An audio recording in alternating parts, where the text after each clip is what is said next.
6:37 morning to you. This is Breakfast with Stephen and Anne on your TV, on your radio and online. So let's take a look at today's front pages, shall we? I am the leader Britain needs, says Boris Johnson. That's in the Sunday Express, saying that the Prime Minister remains defiant as he faces pressure over those Partygate fines. The Home Secretary has claimed the BBC is guilty of xenophobia over the Rwanda refugee deal. The Sunday Telegraph says she's accused the scheme's critics of ignorance and lazy stereotyping. The Mirror says P&O Ferries has sunk to a new low. The paper reports that the company is trying to cut the wages of the cheap staff who replaced the sacked crews. The Sunday People says Rishi Sunak is in hot water. He's got plans for a new swimming pool in his North Yorkshire mansion, which could cost £13,000 a year to heat. It's time to go through the papers now. Joining us this morning, broadcaster and legend David Hamilton, and former editor of the Daily Star, but also a legend, Dawn Neeson. I just don't want to out-legend anyone. No. David, our first story is from The Sun, and it's about the BBC, but it's not the one I was thinking it was going to be, about xenophobia. It's about fleas. Yes, apparently the BBC has been hit by a flea plague, and there are fleas everywhere, all over the newsroom. A few mice have been spotted as well. As far as the fleas are concerned, I've known a few studios that have been bugged, but I think this is ridiculous. They need to clean up their act. Are they talking about the new television centre in London? Yeah, they're talking about the studios at News of 10 and News at 6. Posh studio. Oh, yeah. Oh dear. And they're not like here, where it's clean as a whistle. They're But they look wonderful and riddled by new and everything. But riddled by fleas. well, that's the trouble. If rodents or sort of a plague of anything takes hold, even in a new building, it's the devil's own game to cover it, I've worked isn't in a it? few offices with a few rats, definitely. Yeah. I'll bet you have. What about the rodents? Quite. I like the mice. They were quite cute, at least. A few rats around there, aren't there? Well, definitely the BBC. I tell you what, though. Did we have a mouse in here? Am I allowed to say that? A couple of weeks ago, there was a mouse in. Everyone was just cooing over it, though. Yeah. It's a BBC knocking day, isn't it, today? But I mean, the big studios, they're not in use throughout the rest of the day, are they? Or not that often. So there's plenty of time to get a fumigator in. Yeah, I know, it's extraordinary. Obviously they're cutting costs, aren't they? I've worked in a few studios in my time, though, that had all sorts of nasties. Really? Because not generally a story in this? new studio, but so often in those days, like local radio or regional television or something would come out out of some very old buildings, and you saw all sorts going on. Yeah. Oh, yes. All sorts of ways. Well, in my last employ, we had, it's going back 15, 20 years or so, but we had one of those, those coffee machines where you put the sachets in and it splurges it out. Stopped working in the newsroom. So they opened it up and it was jam-packed with cockroaches. That's like a horror film. I don't like. Yeah. Some people are eating their breakfast. Yes, apologies, we'll move on. Gosh. Dawn, let's stick with The Sun, actually, on Sunday. Working from home. Absolutely. This is a story it's also covered quite extensively in the Mail on Sunday, but civil servants, £160,000 to work from home. Lucrative positions in Whitehall are on offer with £160,000 salaries that still allow working from home.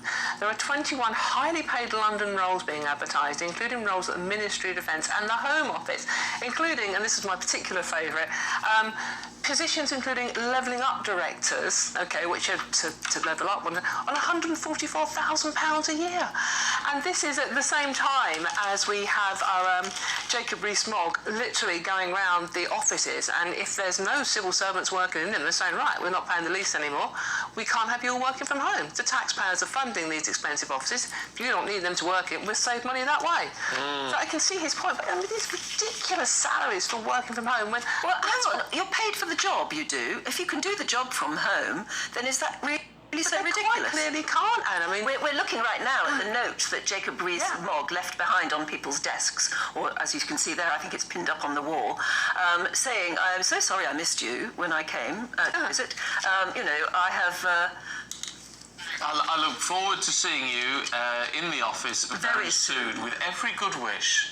Right Jacob honourable. is- I mean, how passive-aggressive is It's that? very passive-aggressive. But I mean, Is he right to do that or not? well, I think he is, to be honest with you, because, I mean, ordinary people, you know, the people sort of like, you know, the delivery drivers running supermarkets, driving public transport, refuse collectors, they've all got to go back to work. Yeah. And if the civil service was operating efficiently by working from home, it wouldn't be that bad. But the DVLA, the wait you've got to get driving licences and HGV licences, which are very important, the passport But that should be office- the standard by which we judge this, not the fact that they're working from home. Because you're sort of making an assumption, aren't you, that they're just lazy. They're working at home. They're sort of. But they're not.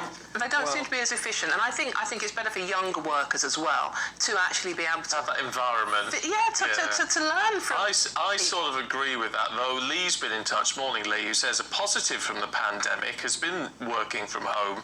It's become obvious so many of us can work at home. The commute robs us of time with our loved ones and adds to our carbon footprint. True. Working from home has been a real blessing for so many. I think for some it absolutely has, but I think when you have got a shortage of HGV drivers, you've got people whose passports are held up in an endless system, there is obviously something that needs sorting out here. I'm working from home, actually. I'm doing my radio show from home, and I'm absolutely loving it. I don't have to travel anywhere, and I think you get very much in the habit of it. You know, you get to like it. But these people are supposed to be showing us an example, I get. But of course, you know, for example, with radio, I think more and more people will be doing shows from home, and it's so much cheaper. You don't have to have a building, you don't have to have offices, and there must be lots of other businesses working in the same way. Have you had to create a little studio for yourself? Well, this all happened during lockdown, and they launched a station for boomers, you know, people like me, and you're nearly there. Yeah. And they said, would you like to be part of it? You'll be broadcasting from home. So I said, well, I don't have a home studio. So they said, well, we'll give you one. So they gave me a microphone and headphones. All the music is on a computer, and I've got a little room upstairs that I broadcast from. I have the windows open. I can hear the birds chirping away in the Yes, background. and I think that's a Lovely. good thing. It Lovely. has to be a plus, doesn't That's it? lovely, but in the meantime, I mean, civil servants are working from home. The Department of Agriculture, Environment, Rural Affairs in Northern Ireland, they're spending £928 per head on civil servants working from home to set them up with an office at home. But that's still probably cheaper than running a big office building. They've still got the big office building. And that's the building as decision. well. That's the decision that needs This to is be the made. You problem. can't have both, can you? No. David, we're almost out of time. Can we just talk about the Sunday Times and libido? Well, I was thinking very much, and very much in mind with brace this when I yourself, saw Anne. this headline, which says libido-boosting tablets help women get in the mood after lockdown. Steve and I are just making our excuses and going right now. Come on. Donna's advised me against this. I think, yes, She said, you're sitting next to Anne. Be very careful. This was all started by Gwyneth Paltrow. Oh, no! Yes, Oh, that's all who we launched a range of libido-enhancing herbal pills, which were designed women? to support, yes, female desire. She says, we're not afraid to say we want to shift our sex drive into gear. Now, Anne, you can... David, You're be digging so yourself careful. If you go to Selfridges, you can find a bottle of Help Hair and Libido. I mean, your hair looks wonderful. But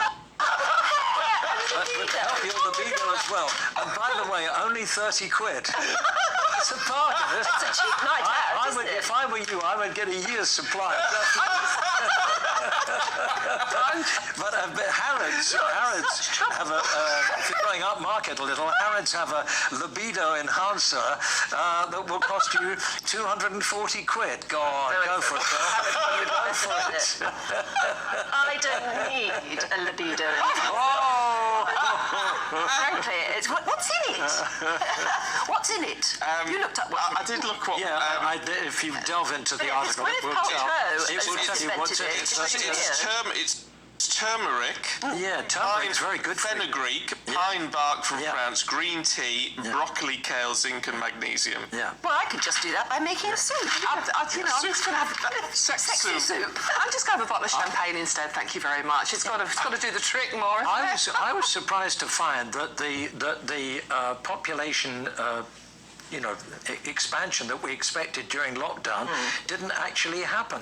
And in fact, there weren't more children being conceived. So obviously, this is very much needed. Stop looking at Anne like that, honestly. Yeah, I'm very worried. I think we should move on.